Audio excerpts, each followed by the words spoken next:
நீரிழிவு நோய் என்று அழைக்கப்படும் சர்க்கரை நோய். இது உங்கள் இரத்த குளுக்கோஸ் அல்லது இரத்த சர்க்கரை அளவு மிக அதிகமாக இருக்கும் ஒரு நோயாகும். அதாவது சுற்றுச்சூழல், வாழ்க்கை முறை, உணவு பழக்கம் போன்றவற்றால் நீரிழிவு நோய் ஏற்படும் என்று கூறுகின்றனர். இது பெரும்பாலும் பாலினம் சார்புடையது அல்ல என்று கூறப்படுகின்றது. ஆரம்ப கட்டத்தில் இதற்கான அறிகுறிகளை அடையாளம் கண்டுகொள்வதால் பல பிரச்சனைகளை தடுக்கலாம். அதாவது பார்வையில் ஏற்கனவே குறைபாடு இருப்பவர்களுக்கு நீரிழிவு நோய் மேலும் மங்கலான பார்வை குறைபாட்டை உண்டாக்கும். சரியாக ஓய்வெடுத்து ஆரோக்கியமாக சாப்பிட்டாலும் ஒரு சிலருக்கு சோர்வு ஏற்படும்.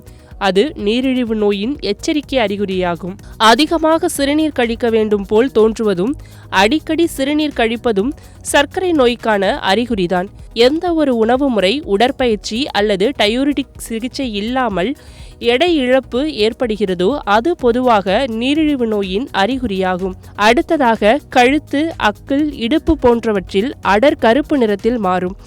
சருமத்தில் சாதாரணமாக உண்டாகக்கூடிய சிராய்ப்புகள் முதல் வெட்டு காயங்கள் வரை மெதுவாக ஆறும். இவையெல்லாம் நீரிழிவு நோயின் அறிகுறிகளாக கூறப்படுகின்றனர்.